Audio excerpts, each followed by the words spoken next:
good morning, good afternoon, and good evening. Welcome to all of our attendees tuning in from around the world.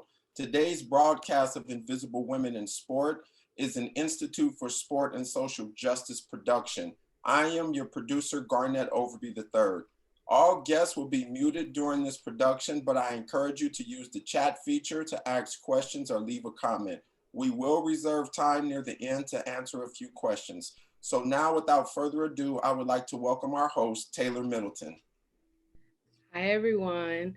Welcome to Season 2, Episode 2 of Invisible Women in Sports. I am your host, Taylor Middleton. Today, I have the pleasure of being joined by Jessica Incorminias-Brooks, the Director of Championship Events and Internal Operations at the CIAA.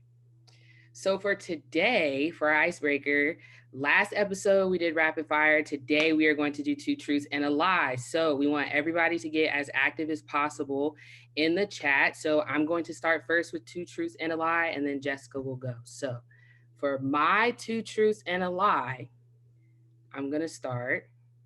My max squat was 375 in college, in undergrad. I've eaten guinea pig, and my favorite candy is Starburst minis. So you can write in the chat what you think is a lie, and then I'll give you guys like a couple seconds, a few, and then we'll go from there. And Jessica, you can guess too. So What was the second one? I've eaten guinea pig.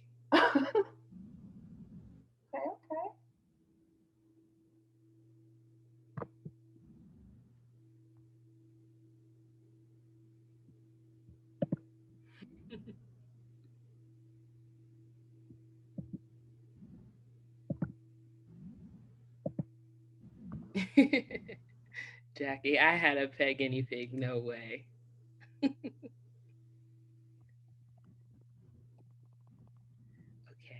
Well, Jessica, what do you think it is? I agree with the people, the Starburst one. I think that one's too easy. No, those are actually my favorite sweet candy. I can eat a bag of them in one sitting. Um, So it's the I've eaten a guinea pig. I've seen a guinea pig eaten, but I've never eaten one. I went to Ecuador my senior year of high school, and yeah, they had them there. It's like a delicacy there. So I didn't eat one. Never heard of them before. Yeah, apparently they just taste like chicken, but I wasn't. Everybody says about everything, anything. And Garnett, why are you trying to play me? My max score was 375. I got tree trunks. She's talking about. I'm for real. So next, Jessica, you're gonna go with your two truths and a lie, and we'll guess. Okay. I minored in aviation. I love to cook, and I have a pet turtle. Hmm.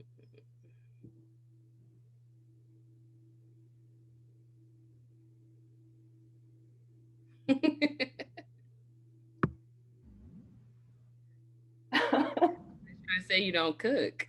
I mean, you know what my quarantine skills have built?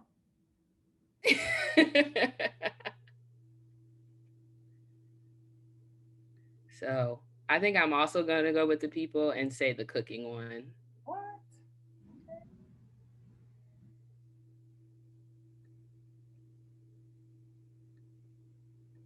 All right, I think the final one is in. We ended with your mom, so It is definitely that I love to cook. I despise cooking. nothing. Survive, but other than that, it's not my favorite. It just makes it's just too much mess to clean up in the midst of it. That becomes overwhelming. It's just why, why? All right. Well, we'll go ahead. I did minor in aviation. Yes, that's good. So then we'll go ahead and get started. So we know that you work in the CIAA, which is mainly with HBCUs and everything and with sports. So what particularly got you into sports? So my uncles, my dad, my bubba, who was my grandfather, were all sports fanatics. They played at the college level. My uncle even played at the professional level for football. So from a young age, I was introduced to the discipline, competition, heart, community that sports provides. And my dad is a girl dad. So I think out of out of us, I was definitely the tomboy, so he always jokes and calls me his son. But it was just a means, I think, of connecting with him as well. And um, so I just started playing. I think basketball was my first sport at like maybe 8 or 9. Mm. I can definitely relate. My mom played basketball and my dad played football, and they both went to college for their sports. So it's kind of like I didn't have a choice. So Right. Just partying. definitely relatable. The other day when we spoke, you had kind of talked about how you participated in field hockey, which I was saying you don't typically see, at least not a lot of Black people in. So, what was your experience playing and then eventually going on to coach? So I grew up in Newport News, which is a small city, but it's part of Hampton Roads, which is 757. It's definitely full of really awesome athletes such as AI and Tara Taylor, Mike Vick, Gabby Douglas, and many, many more. But my specific school was in a community was majority Black, and so that reflected also in my high school. So playing field hockey, we were all coming in. Nobody knew what we were doing, what you were doing, starting from scratch. And most of the schools that you're playing are girls who have been playing since they were super small. So it was definitely a challenge. And I think it almost adversely bonded us a little more. There were some games that I remember that had to stop short because the girls would come in trash talking. They dribble circles around us because our skills weren't as inept as theirs. And I think that built a fire in us to come together, work harder, and really try to accomplish some things through our tenure. So I think by my senior year, we actually had a winning season. Um, we they weren't taking us as a joke anymore, as if it was practice and things like that. And we really kind of, I guess, helped the program to even get more students interested in it as well. With most of us being, young Black girls. So I think that was something exciting and helped us to bond a lot stronger and taught us a lot more through athletics, as athletics always does. That's really good. And I could totally relate as well to that. In my high school, we didn't have a track. We just had three soccer fields. Yeah. So we would just run around the soccer fields and then go to like random schools sometimes. So like I could practice long jump and stuff, but I still managed to make it and go to state and do stuff like that. So it's just like nice knowing, despite what people may think, you can always push through those obstacles you may have. And those skill sets definitely help you to build stronger and find your other strengths. Like we kneeled more on our speed and just building strategy on plays and different shots to kind of help build us because the skills that they had built all those years is hard to come up on. But there's definitely ways that you learn to navigate around it. Do you think you brought any of that experience you dealt with in high school into your coaching? Absolutely. I think one, shout out to Coach Madden because I appreciated her 10 times more. I think through that, you think a lot of coaching is about the sport itself, and it is, but a lot of it is mentorship. A lot of it is, especially at the high school level, teaching and kind of making life skills. A lot of our girls at the high school, I coached at my same high school. And so a lot of those girls have hard lives. And so this is something that's an outlet for them and a stress relief. So you're not just building an athlete, but you're building an overall person and helping to build towards their growth. Now, do you think your experiences in high school kind of influenced your decision to study sports when you got into school? Because you didn't just stick with sports, you had two other minors as well. So, Yes. So when I was in high school, my junior year, I did telecom, which was working with our local TV channel who filmed our football games, basketball games, and a few other sports, but that was broadcasted live. So you can go on different tracks, whether it was a camera operator, director. And so from that program, I knew I wanted to be a sports reporter. That's what I was going to school for. That's what I was eager to get toward.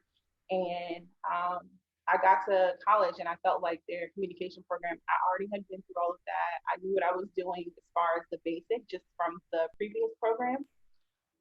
And so instead of majoring in communications, I ended up minoring in communications and majoring in sport management.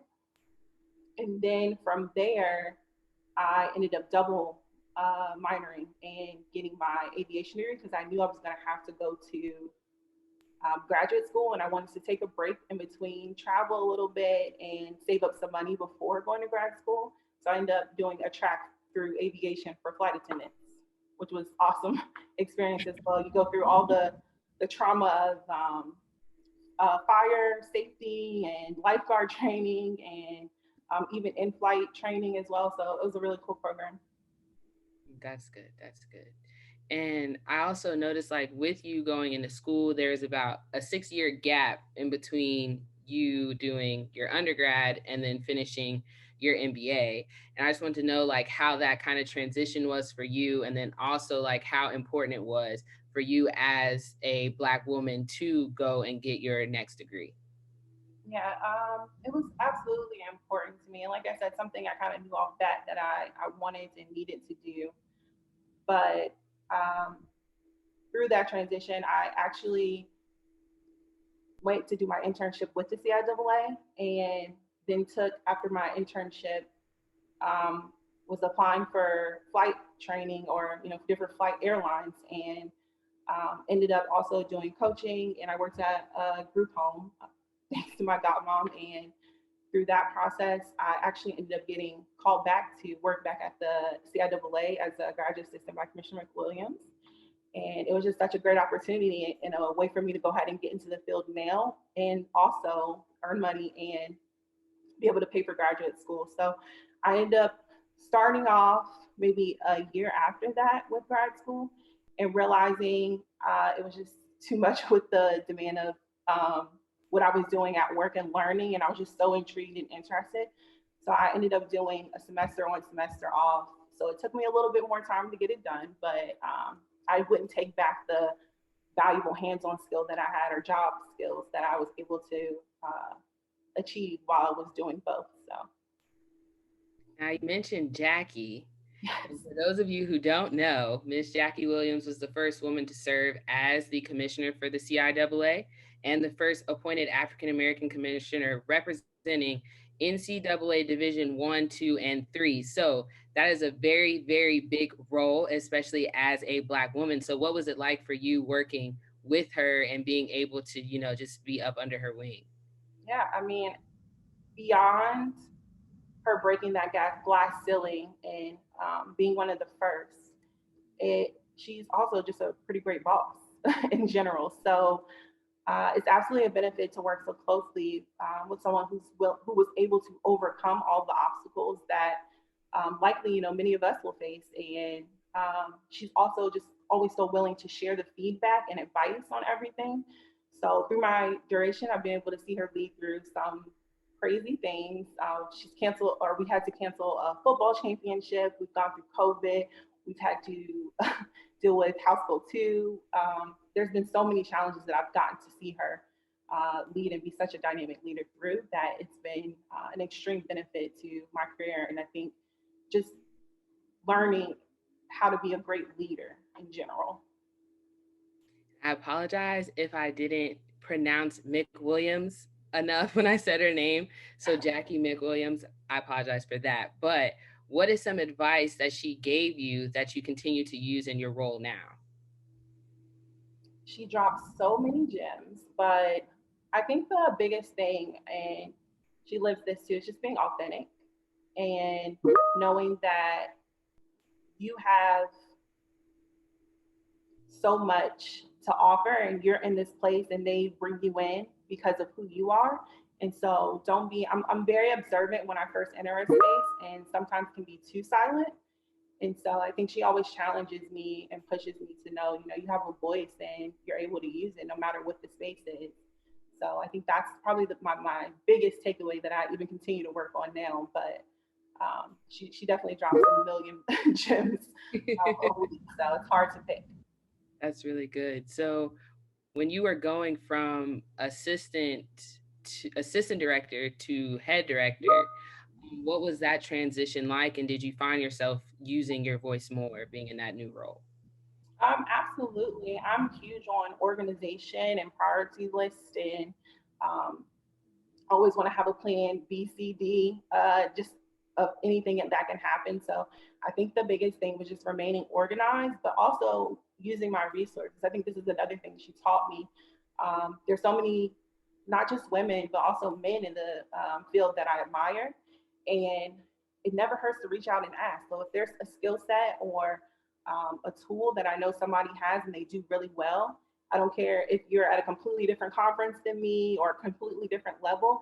I have no problem with shooting an email and asking, like, hey, I've noticed you're awesome at this, and I would love to learn a little bit more about how you got to be so great in this skill set. Or hey, your process for this is really great, I've heard. Do you mind sharing a little bit on how you organize yourself for that? So I think just being able to reach out and build a community around you. And then that's also how I've gotten a lot of mentors, has been a huge benefit for me in learning probably a little faster. You don't have to reinvent the wheel. There's lots of people and things out there that are already in place. You just want to figure out how to use it to your benefit.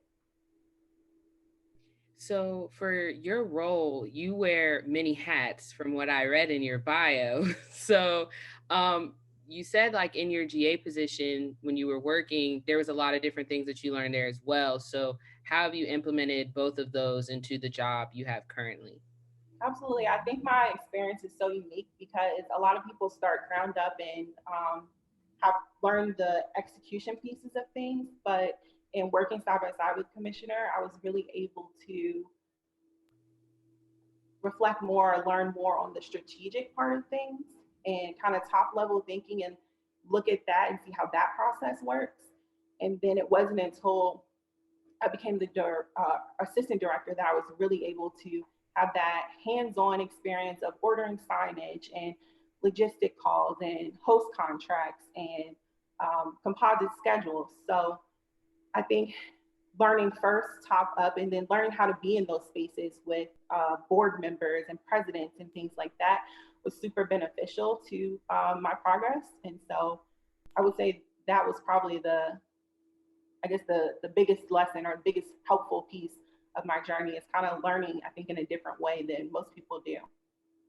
Now, the one unique thing about where you work is you have more people that look like you because you're working with a lot of schools that are historically Black colleges and universities. So, what benefit do you think that has had for you compared to if you went to work for like a major Division I conference?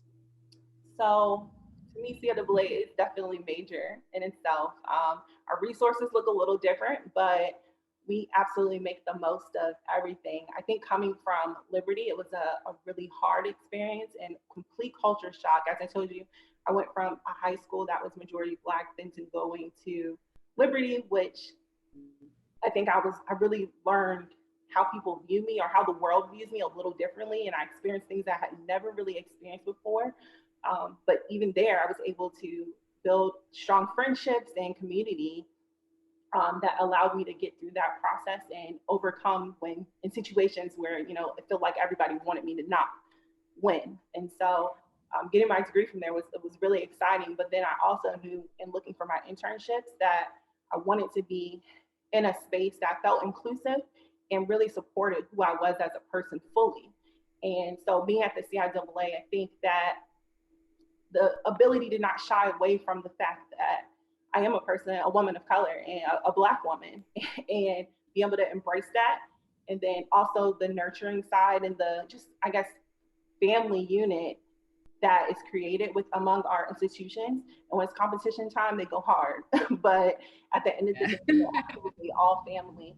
And I think I love that. And it's made my experience and career within the CIAA an awesome place to be. As you see, I've been here through the duration of my career as well. So it's been an awesome experience. It's absolutely different from any internships or things that I did on campus at OPWI, but I love the experience in the environment, and we definitely learn how to make the most of it. We're actually going to have, instead of our tournament this year, since our season was canceled, we'll have a virtual vibe tournament, which we're really excited about. And I think it's nothing or something that not a lot of other conferences, if any, are doing. So, like I said, we go big no matter what. That's for sure. I know I had kind of briefly talked to you about it, but I grew up on Lincoln University's campus and Right. it always felt like a home. Everybody was an aunt or an uncle. It didn't matter who it was. Everybody was watching me. So I always felt welcome there the longer I was there. And it was like really sad to leave when we moved, but it definitely helped me a lot, I think, as a young Black girl as well, like being on that campus because it isn't a predominantly white area, but it didn't feel like it when I would go on campus. So I definitely Absolutely understand. empowering. Yes, it is. And kind of like with that, you know, with everything that's going on in our social climate right now, being that you do work with a conference that is predominantly Black, what is it like from a leadership standpoint, facilitating those conversations between administrators and your student athletes with everything going on? So with I work with our staff directly. So with this year, I'm so blessed to have a staff that is very informed, vocal, and excited to face and face all adversity and create change through that. Even in this COVID and pandemic, as we face that, they're still very optimistic and passionate about navigating outside of athletics as well, not just of course, they're trying to figure out any way possible to get back on the field, but also very aware. We started off this year with a mental health symposium, then filtered into a voters education session that happened prior to elections. And so they're very aware. They have conversations, and I think just our administration is really good at empowering them and allowing them the voice in the space to whether it was protesting and supporting them in that as a student athlete community. That's really good. So even outside of the social climate, we have a pandemic going on and you work with championships and events. So how has that affected you and your work during this time? I would say the biggest thing was I'm really big on self awareness and finding the positive in every situation.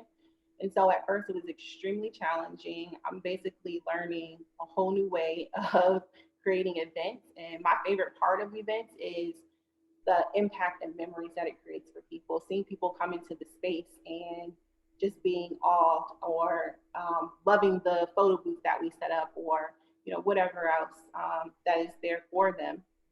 So just seeing the excitement and overall enjoyment of that event and knowing that'll be a memory they keep forever.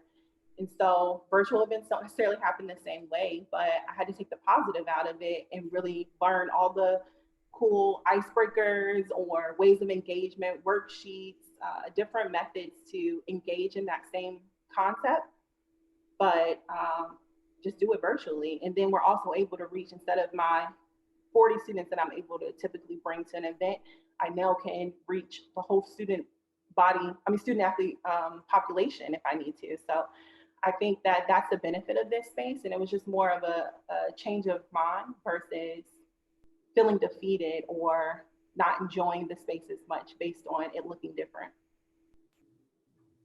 Thank you so much. And just to let everybody know, I'm about to ask my last question. So please get your questions ready in the chat for Jessica for our Q&A after. So Jessica, going through your career, you have managed to stay in the same place but have moved up and enjoyed it the entire time. So what is some advice you can give the women in the audience who are looking to go into the sports industry, whether that be in a professional sports realm or collegiate athletics?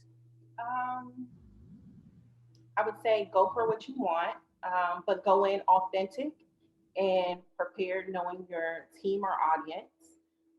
And two, make sure that your support system, professionally and personally, is top tier. I have the most amazing support system ever, from my family to my friends to my mentors. They keep me in check, they challenge me, they push me and motivate me. And I know, especially starting out your career or growing, you're going to face some challenges and you're going to feel defeated some days. And you need that friend to call you and say, like, did you do your Devo today? Because your attitude seems off. Or did you go to the gym because I'm getting energy that I don't like? Or even just pushing you to do a little bit more. Like, why are you settling for just okay in this event? Like, Right. why is it not amazing? Mhm. Or, even in my coworkers are amazing at pushing me to do things, or, having me be in things that I never would have thought I probably could accomplish or done. And so I think having those people around you is super important and not detrimental to your success. Like it does. I think you can do it without, but you're going to come out such a better professional and leader if you do have those two things. Thank you so much. I'm sure everybody in our audience appreciates it. So thank you again, Jessica. And now we are going to start the Q&A. So everybody keep the questions rolling in the chat if you can. Jessica, thank you so much for your advice. That's awesome. We do have a few questions. I have a few questions starting off from our very own Olivia Wiggins. She asks a few fun questions. The first fun question she asks is, did you pick up any new hobbies during COVID? Not cooking.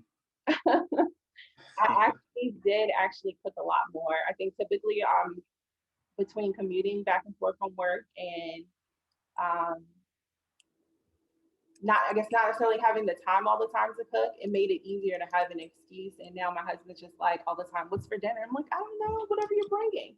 But I have the tendency to cook a little bit more. I wouldn't say it's a hobby, but I'm learning to be a little bit more adventurous outside of my typical pasta dishes. Okay.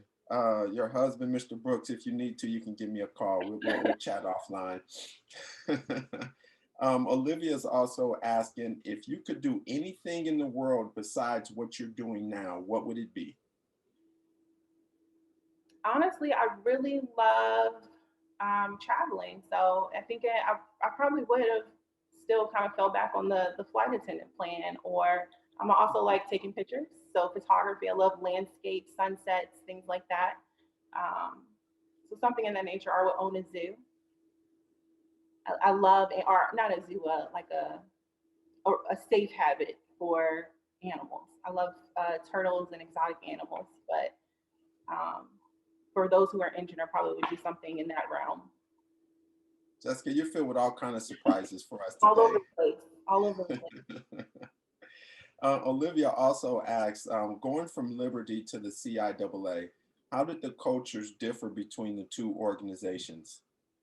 It was extremely different. I think I kind of expressed it was a complete culture shock. I think I was very naive, and part of the reason why I think my dad or parents wanted me to get a different experience and really see some of that was because they knew, what I already had experience and was used to being around the culture of a Black community, and being embraced by that. So I think just seeing something different was extremely important for me. But then be able to come back to a space where um, a Black community that was kind of filled of uplifting and empowering was extremely. I think it felt like coming home almost, to say the least.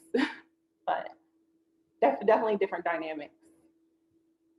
Thank you for sharing that. For everyone, Suzette McQueen, she put the link in the chat for the CIAA tournament. She says that it's free and open to the public, so there's no excuse for you to not log on.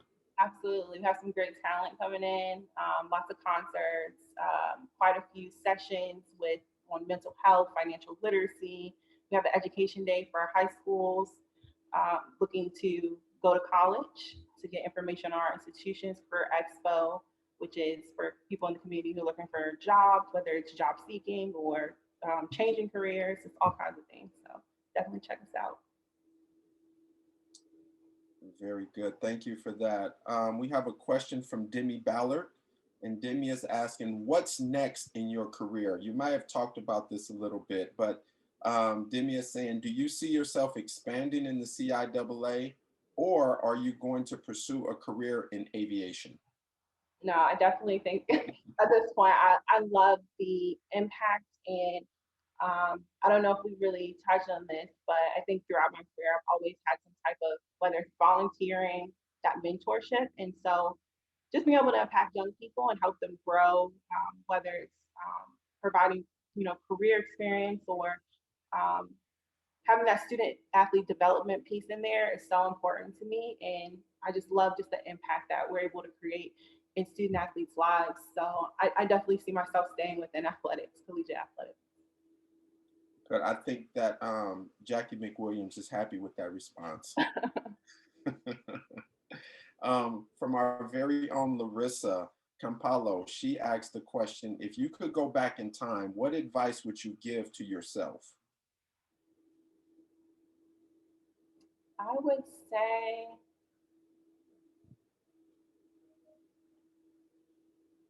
probably to be more confident.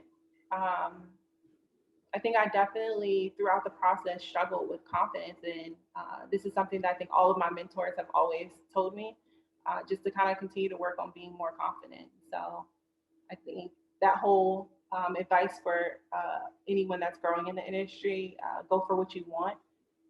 I definitely probably would have gave that same thing to myself. Okay, very good. Jackie McWilliams actually left a comment. She said, we are so proud of we are so proud of Jessica. She is balanced and level-headed with lots of passion to do well. So thank you, Jackie, for that comment. We have our next question from Erica Eisner, and she is a graduate student in the Duval Sports Business Management program. And her question is, aside from going for what you want, a lot of us will be entering the workforce and competing against many professionals with ample experience in the sports industry and event space. How do you suggest we position ourselves when applying in such a competitive climate? I would definitely say start now. I know for me, I started doing volunteerships, internships. I was always in the sport management department and athletics department asking, what opportunities there are. So even though I know, and I was working as well, and even trying to find maybe jobs around campus that center within that athletic space too. But gaining some of that ground up experience while you're in school is extremely, extremely beneficial. I oversee with Janelle Howard our graduate assistant program, an internship program, and I know that's something we always look for is the experience. It's not a necessity, but also always gives that person an edge. So I would say definitely start now, but also make sure that you're, even if you don't have that experience, be extremely informed as to what's happening in the sports community and athletics community. That knowledge base and just doing that research will put you ahead of the game so far. My first internship with the CIAA was actually in compliance, and probably one of the more beneficial roles that I was in, because it gives you, especially starting out, it gives you kind of the base and the rules and let you know how everything is connected. Because without compliance, your operations and championships, we're not going to know what size the field needs to be. We don't know how many players, how many games. So all of that is extremely important. So just reading up and making sure that you're aware. So if you do get the opportunity or interview, you're able to speak with knowledge and not from a space of not knowing. Okay, our next question comes from AJ Forbes. AJ is asking, in the world of collegiate athletics, how do you maintain a work life and self-balance? Or what's your definition of balance? I think this is something else Commissioner has always given me a lot of advice on. I know being young, I don't know that I had any balance at all, especially first coming in. I was just hungry. I was literally ready to stay there till 10 o'clock if I needed to learn or get a job done that I didn't know how to do. And I would ask the questions I needed to ask. So I really did grind out in those early years and still continue to do. But I think as you continue to learn how to kind of merge it all in, and hopefully you have a family or spouse that is understanding and will sometimes travel with you if that's the case, or just kind of be okay with the moving and shaking that you do have to do. But I know transitioning, I feel like a set plan or routine going prior to being in quarantine and working from home. And so I think that was one of the bigger challenges in transitioning, more so than my mental. I dealt with just the time. I'm always eager to get things checked off my list. So if I got an email at 10 o'clock, I was answering it because I don't want to have to deal with it in the morning. And so just realizing, I think for myself that, okay, look, it's 10 o'clock. You need to go to bed. What are you doing? What are you doing? And so I think setting boundaries for yourself, but also knowing that, athletics, sometimes doesn't really have it's not a 9 to 5. So just making sure you are in a space and work for a conference that aligns with whatever your boundaries are and our institution, and that you are capable based on whatever the job is of meeting those needs that to fulfill that space. Great advice. Thank you for sharing that. Jackie McWilliams actually has a question, and she's asking, what has been most challenging in your position and the different roles? I think the most challenging for me was, I think it goes back to the confidence thing, believing that I could do it. And I think I was able to overcome that a lot of times through, okay, if she believes I can do it and she's trusting me with this, because at the end of the day, if I fail, we fail as a team. And so if y'all, my team is trusting me with that, I know I can do it, and just putting in the work to get it done no matter what it took. So I think that was probably the biggest challenge I had to overcome, because I mean, you can do the work. The work is the work. You just got to learn how to do it and ask the right questions. It's just a matter of being confident enough to bring in your own ideas and put your spin on it and be creative in this case, where they give you the flexibility to do so. Awesome. Amanda Kiernan, and Amanda, I hope I pronounced your name correctly. Amanda's asking, diversity and inclusion, mental health is a hot topic right now. How are you promoting sustainability around diversity, mental health initiatives in CIAA institutions rather than support performative action? Okay, so hopefully I answer this question correctly, but um, and feel free to re-ask if I don't. But I know, like I said, I work with both our student athlete and also our diversity and inclusion committee. And funny enough, we've had that diversity and inclusion committee instated probably almost the last 4 years, I believe now.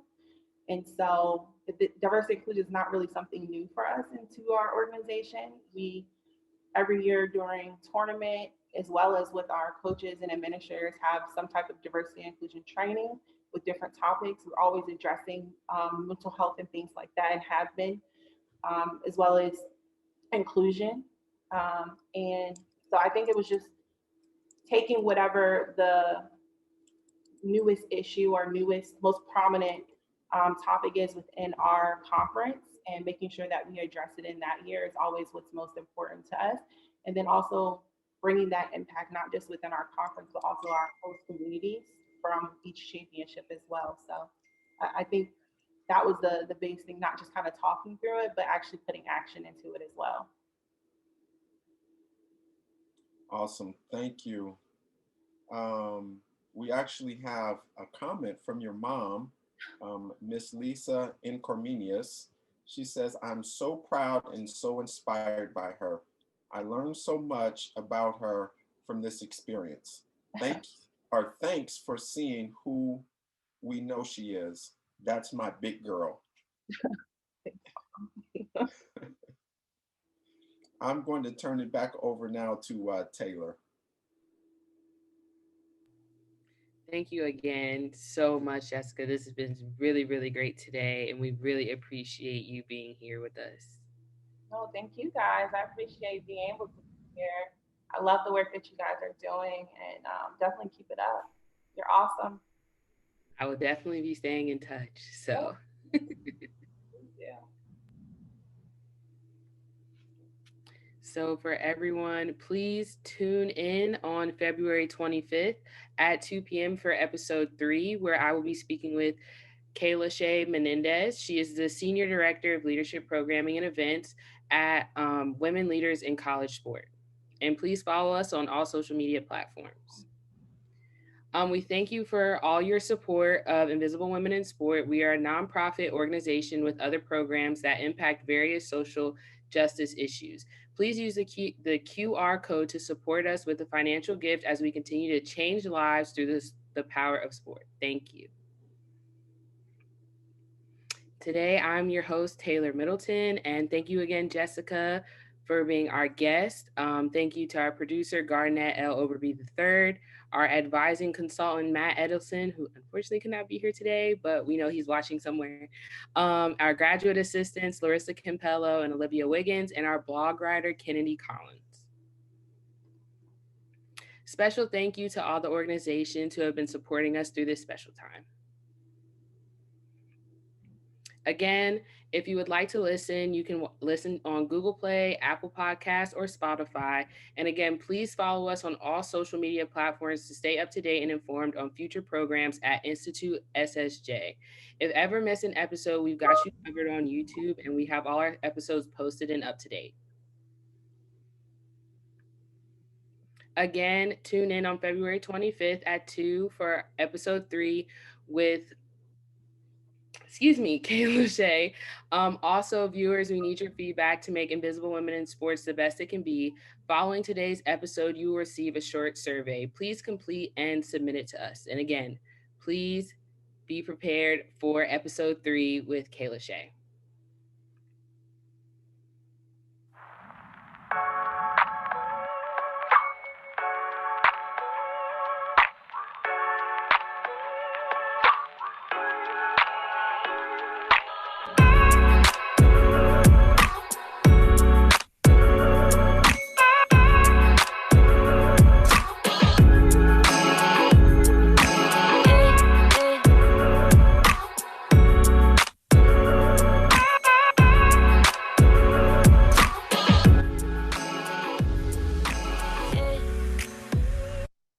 That'll be our closing. See us now, and we can't wait to see you for episode 3. Have a good day, everybody.